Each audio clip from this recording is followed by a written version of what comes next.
Happy Holi. বেয়াদবের দল, আপনার রং খেলছেন, খেলেন, আমার গায়ে কেন দিলেন? আপনি কি আমাকে চেনেন নাকি আমি আপনাকে চিনি? আপনি অচেনা একটা মেয়েকে কেন রং মাখলেন? ও থাপ্পড় দিল আর তুই কিছুই বললি না? আমি অয়নকে খুব ভালো করে চিনি, ও এর প্রতিশোধ নিয়ে ছাড়বে। চল। মোহনা, এখন 10:30 বাজে, এখনো পর্যন্ত মিম আসলো না। মিম কোথায়? মিমকে দেখছি না। স্যার এখনো আসেনি। এটাকে এত বকা দিচ্ছি, পানিশমেন্ট দিচ্ছি, তাও শুধরাচ্ছে না কেন? আসলে আমার কাছে নিয়ে এসো। জি স্যার। দেখেছো স্যার কেমন রেখে আছে? এই সিরাজ ভাই, স্যার কোথায়? আর তোমার পরে রেখে আছে, তাড়াতাড়ি আসো। না না ঠিক আছে, ওকে ওকে। স্যার ডেকেছেন? কটা বাজে? এই তোমার আসার সময় হলো? স্যার ওই রাস্তায় আসার সময়। আসার সময় কি রাস্তায় কি? কোনো এক্সকিউজ শোনার প্রয়োজন মনে করছি না আমি। মিম, এটা একটা হসপিটাল। স্যার আমি যাবো। তুমি কোথায় যাবে? যাও, পরিষ্কার হও, চলো। আর আরেকটা কথা, সামনের মাসের স্যালারি কাট, বুঝতে পেরেছো? চলো। কি ব্যাপার, প্রত্যেকদিন দেরি করে এসে বকা খাও, আজকেও দেরি করে আসলে?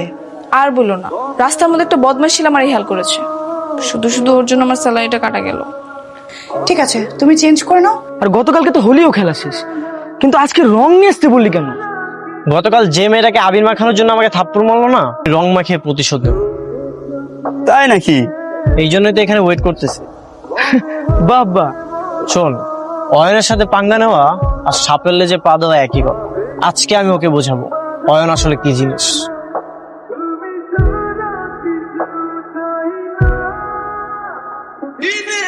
মামা রাখেন তো। দে এবার রংটা দে। মেয়েটা তো আমাদের এখানে আসতেছে।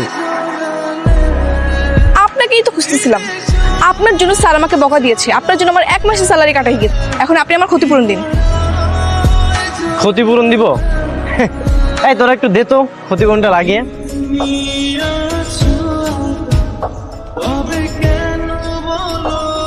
আর এই নাও, এটা তোমার ক্ষতিপূরণ।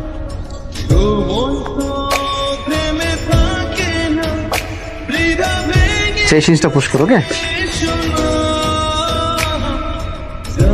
আচ্ছা, তোমার কি লজ্জা শরম কিছু নাই? আজকে আমি স্যারকে সব খুলে বলবো। স্যার আসসালামু আলাইকুম। ওয়ালাইকুম আসসালাম। তুমি আজকে হোলি খেলেছো? হোলি খেলতে তোমার এত ভালো লাগে? একটা জিনিস বুঝলাম না, তুমি একটা শিক্ষিত মেয়ে, মেডিকেল স্টুডেন্ট, কদিন বাদে ডাক্তার হবে। স্যার ওনা এভাবে শুধরাবে না, আপনি কাজ করুন স্যার, ওর 2 মাসের স্যালারি কেটে দিন। আমি তোমাকে লাস্ট ওয়ার্নিং দিচ্ছি।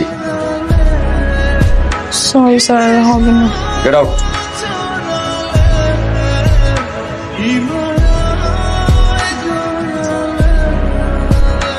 বাবা তোমার কাছে 5,000 টাকা হবে? বুঝতে পেরেছি, বন্ধুদের সঙ্গে বাইরে যাবি এই রাতে? আচ্ছা বাবা, তোকে কত না বলেছি রাতের বেলায় বাইরে যাস না, আর বাইক যত পারিস কম চালাবি। কি যে বলো বাবা, ওই আশেপাশে যাই আর কি।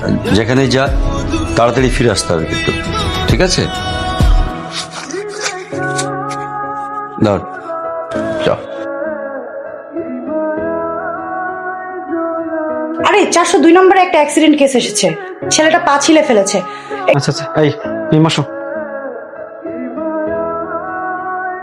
উফ, এত চলতেছে কেন ডাক্তার? অনেক চলতেছে ডাক্তার। আচ্ছা আমি দেখছি। ইস, পাছার অবস্থা খুবই খারাপ দেখছি, এখন তো আপনার বাথরুমে বসে কষ্ট হয়ে যাবে। ডাক্তার তাড়াতাড়ি করুন ডাক্তার। আচ্ছা ঠিক আছে, আপনি একটুখানি বসেন, আমি মেডিসিন নিয়ে আসতেছি। হ্যাঁ, আপনি এখানে দাঁড়িয়েছেন কেন? ভিতরে চলেন, রোগীর অবস্থা খুবই খারাপ। শুনেন, আপনি কাজ করেন, আমি যখন ইঞ্জেকশন দিব তখন আপনার চোখ দুটো ধরে রাখবেন। আচ্ছা ঠিক আছে, কাজ করুন, আপনি জলদি ইনজেকশন নিয়ে আসুন, যান প্লিজ যান। আমার সাথে পাঙ্গা নিয়েছিলি না, তোকে আজকে গরু ভ্যাকসিন দিব। এই শুনুন, একটু ধৈর্য ধরেন, মেডিসিন আসতে গেছে, এখন আপনাকে পুশ করা হবে। ড্রেসিং করবেন? আরে বাবা, আপনি ভয় পাবেন তো, একটু চোখটা বন্ধ করুন। হ্যাঁ চলে এসছেন, কাজ শুরু করুন। চোখটা বন্ধ করুন, খুলবেন না। হ্যাঁ আস্তে, একটু চোখটা খুলবেন না, একটু ঘুরে। ডাক্তার অনেক চলতেছে ডাক্তার। একটু আস্তে। আরে সিস্টার, আপনি এটা কি করলেন বলুন তো? আপনি কেন এই ইনজেকশন ওনাকে পুশ করতে গেলেন? আমি জানি, জেনে বুঝেই দিয়েছি, ওর জন্য আমার বেতন কাটা গেছে, এখন বেটার উচ্চ শিক্ষা হয়েছে। আর তাই বলে আপনি এমন একটা কাজ করবেন? হ্যাঁ, এখন স্যার যদি জানতে পারে আপনার কি হবে বুঝতে পারছেন? কিছুই হবে না, কারণ স্যার ঢাকার বাইরে। কি ব্যাপার? মানে ওনার বাবার নামের জায়গায় আমাদের স্যারের নাম কেন? ও কি তাহলে আমাদের স্যারের ছেলে? আমারও তো তাই মনে হচ্ছে। চুপ করে আছো কেন সবাই? এমন জঘন্য কাজটা কে করেছে? স্যার আমি দিয়েছি। তুমি? বিশ্বাস করেন স্যার, আমি জানতাম না ওটা আপনার ছেলে। হোয়াট? তার মানে আমার ছেলে না জানলে তুমি যে কাউকে গরুর ভ্যাকসিন পুশ করে দেবে? স্যার আমার ভুল হয়ে গেছে, আমি বুঝতে পারছি আমার চাকরিটা আর নেই। কোথায় যাচ্ছ? তুমি চলে গেলে হবে? আমার ছেলে প্রায় 2 সপ্তাহ প্যারালাইজড থাকবে, কে দেখাশোনা করবে? জি স্যার, আমি সেটাই ভাবছিলাম। আমার ছেলে যতদিন সুস্থ না হয় তার যত্ন তুমি করবে। জি স্যার। এখন যাও। খাল কেটে কুমির আনলাম, এখন নাকি বদমাশ লোকটার আমাকে সেবা যত্ন করতে হবে।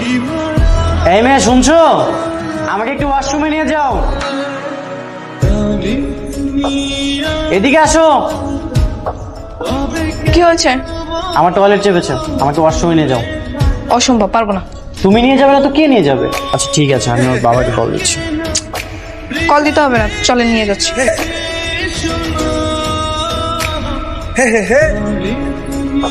যান এবার ভেতরে যান। আচ্ছা আব্বা। কথায় বলে ছেঁড়া কাঁথায় শুয়ে লাখ টাকার স্বপ্ন দেখাটা একটা বিলাসিতা। এই মেয়ে কথা কম বলো, তোমার কাজ হচ্ছে আমার 24 ঘন্টা সেবা করা। কোন দুঃখে যে আমি হসপিটালে চাকরিটা নিয়েছিলাম। ঠিক আছে, এখন আমার হাতটা ধরো, আমি লেগ পারে হাঁটবো।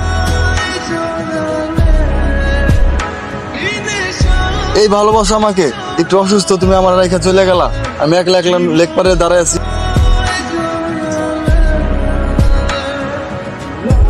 ভাই আপনি কিন্তু জিতছেন, এক পাও নাই, তারপরও যে আপনার বই এত সেবা যত্ন করে। আমি একদিন অসুস্থ ছিলাম, তাই আমার ফালাই রেখে কক্সবাজার করতে গেছে। তবে যাই হোক ভাই, আপনাদের দুজনের জুটিটা কিন্তু সেরা।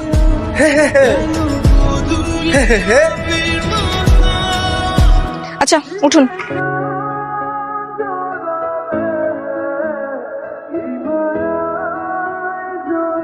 সব ঠিক হয়ে যাবে বাবা, এই 1-2 সপ্তাহ ওষুধ খেলে নিয়ম করে। এই মেয়ে, ঠিক মতো সেবা যত্ন করছো তো? জি স্যার। আমি হসপিটালে যাই। যাবো। আচ্ছা। মেয়েটা তো দেখতে মাশাআল্লাহ অনেক সুন্দর। হ্যাঁ, এমন একটা মেয়ে যদি আমার গার্লফ্রেন্ড হয় মন্দ হবে না। এই মেয়ে শুনছো? বলেন। মনে হচ্ছে আমার ডান হাতটা প্যারালাইজ হয়ে গেছে।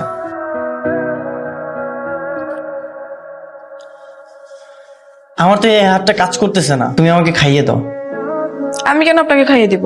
আচ্ছা, আমি বাবাকে ফোন দিচ্ছি। আচ্ছা দিচ্ছি তো।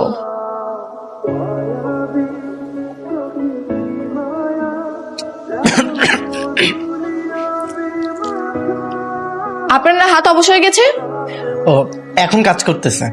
এই আমি কি আপনার বিয়ে করা বউ?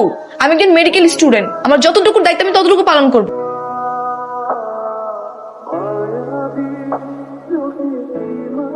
2 সপ্তাহ হতে চললো, তোর পায়ের কি অবস্থা এখন? কোনো সেন্স নেই পায়ে। কে জানে আপনি সত্যি বলতেছেন নাকি মিথ্যা বলতেছেন। আমার আর একা একা ভালো লাগতেছে না, আরো বেশি লেক পারে। কি ভাই, আজ কিছু না বলে চলে যাচ্ছেন যে? আসলে সেদিন আমরা একটু মজা করেছিলাম, আমরা সত্যি সত্যি হাজবেন্ড ওয়াইফ। ঠিক আছে, ভালো থাকেন, ধরো অল দ্য বেস্ট। সেদিন লোকটা আসলে ঠিকই বলেছিল, আমাদের দুজনকে একসাথে ভালোই মানাবে। আমি কি সেটা বলেছি? না, তোমার চোখের ভাষাই তাই বলে দিচ্ছে।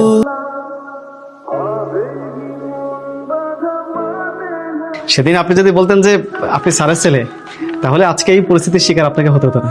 এই পরিস্থিতি আমার জন্য অভিশাপ না, আশীর্বাদ। তাহলে তো খুবই ভালো।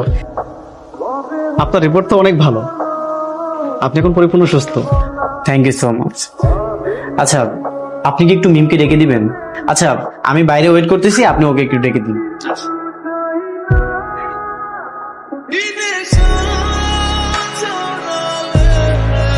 কি ব্যাপার এমন দূরে দূরে দাঁড়িয়ে আছো যে? আমাকে হেল্প করবে না? আমাকে তার প্রয়োজন নেই। প্রয়োজন মানে তোমাকে বিয়ে করে সারা জীবন আমার বাসায় রেখে দেব। এত যদি বিয়ে করতে ইচ্ছে হয় তাহলে আপনার বাবাকে গিয়ে বলুন। হ্যাঁ, ওনার কাছে আমি সবচেয়ে বড় অপদার্থ। উনি জীবনেও তার ছেলের বউ আমাকে করবে না।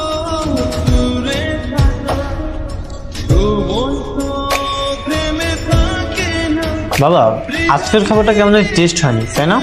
ভালো তো হয়েছে। গত 3 সপ্তাহের খাবার থেকেও কি ভালো? তখন তো মিম রান্না করেছিল, রান্নার হাতটাও বেশ ভালো। বাড়িতে একজন বউ আসলে সংসারটা গুছিয়ে নিত না? ও আচ্ছা। আসলে হয়েছে কি বাবা, এই কয়েকদিন আমাদের পুরো বাড়িটা কেমন জানি চেঞ্জ। মিম যাওয়ার পর থেকে আবার বাড়িটা শূন্য দালানের মতো লাগতেছে। বাবা তোমাকে একটা কথা বলতে চাই। বল না। আমি ওকে বিয়ে করতে চাই। ও, আচ্ছা আচ্ছা আচ্ছা, এই সবই মেয়েটার প্রি প্ল্যান। ও প্ল্যান করে এগুলো করেছে তাই না? দাঁড়া, আমি কালকে ওকে দেখেই ছাড়বো, মনে রাখিস। দেখি চোখ দেখি। সিস্টার, স্যার আপনাকে চেম্বার ডাকছে, যান। নিশ্চয়ই অরুণ স্যারকে আমার ব্যাপারে সব বলে দিয়েছে। স্যার ডেকেছেন? Sit down.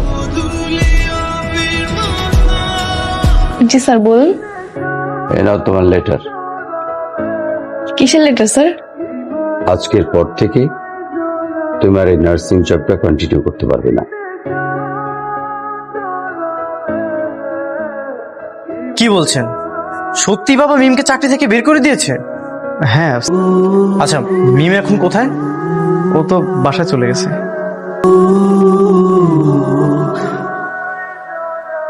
বাবা মিম তোমরা? হ্যাঁ আমরা। মিমকে দেখে অবাক হচ্ছিস?